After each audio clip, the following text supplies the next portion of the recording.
I built a company with my best friend. He stole it. So I took everything back. I don't usually post stuff like this, but a few people told me I should write it out. Maybe it'll help someone avoid the same mistake I made.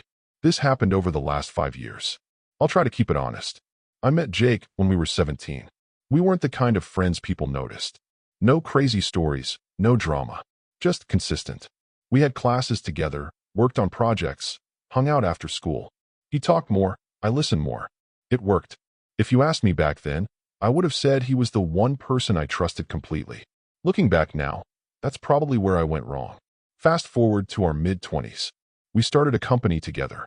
Nothing fancy, just a SaaS product we thought could work.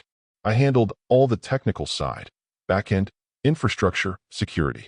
Jake handled everything else, pitching, networking, clients. And honestly, it worked. Slow at first, painfully slow, but then it started picking up.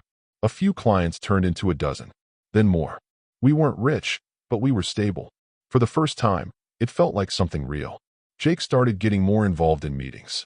That made sense. He was better with people anyway. I didn't question it. That was mistake number 2. About a year before everything fell apart, things started changing. Small stuff. He'd take meetings without me and just summarize later. He'd tweak contracts and say it was minor. Sometimes I'd ask questions and he'd brush them off with, "I've got it handled." And I let him. Because I trusted him.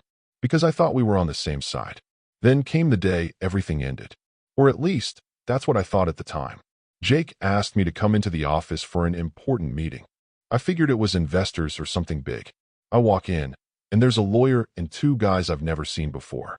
Jake's sitting at the head of the table, and he doesn't even look nervous. That's when I knew something was wrong. The lawyer slides papers over to me and starts talking about restructuring. Long story short, I was being removed from my own company. Yeah, removed. I actually laughed at first because I thought it was some kind of misunderstanding. Then I saw the documents. My name, my shares, my signature. Except I never signed anything like that. I asked Jake straight up, "Did you forge this?" And he just goes, "It's legal." Not even denial. Just that. I looked at him and said, "You used me." And I'll never forget what he said back. "I outgrew you." I didn't argue. I didn't yell. I just left. I think part of me was still in shock. The next few months were rough. Everything I had was tied into the company. Accounts, income, even my apartment. I ended up crashing on a friend's couch for a while. And yeah, I was angry. But not in the dramatic way people expect. It was quieter than that. More like something sitting in your chest that doesn't go away. At first, I just tried to survive. Picked up freelance work. Small coding jobs. Anything that paid. But eventually, I started thinking about what actually happened. Not emotionally, logically.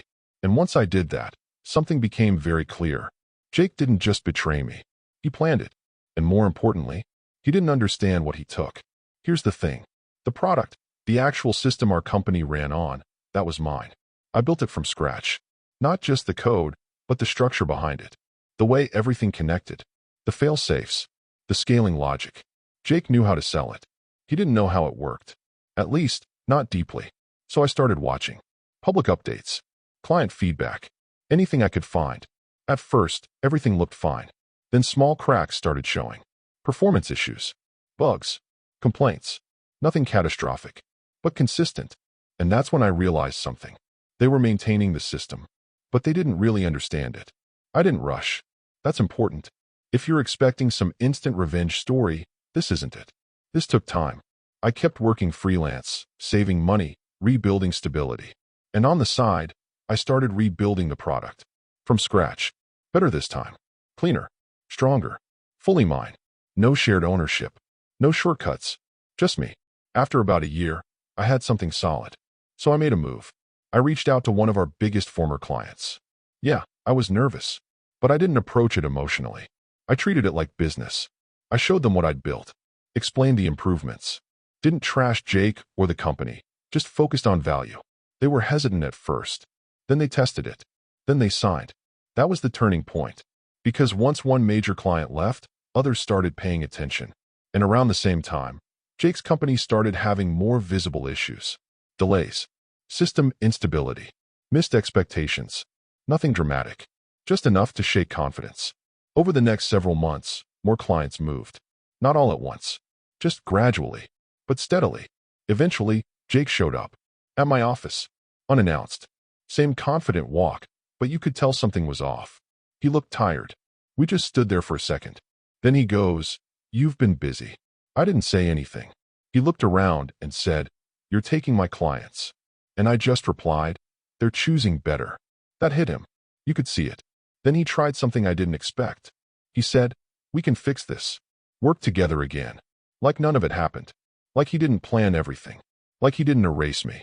And for a second, just a second, I thought about it. Not because I trusted him, but because part of me remembered who he used to be. Then I remembered something else. People don't accidentally betray you like that. That kind of thing takes intention. So I told him no. Just that. No. His company didn't collapse overnight. Real life isn't like that. It just declined. Clients left. Investors pulled back. Reputation dropped. Within a year, it was basically gone. And me? I didn't feel how I thought I would. No big moment of satisfaction. No victory speech. Just quiet. If there's anything I learned from this, it's this. Trust is powerful. But blind trust? That's expensive. Anyway, that's my story. If you're building something with someone, pay attention. Not just to what they say, but to what they do when you're not looking.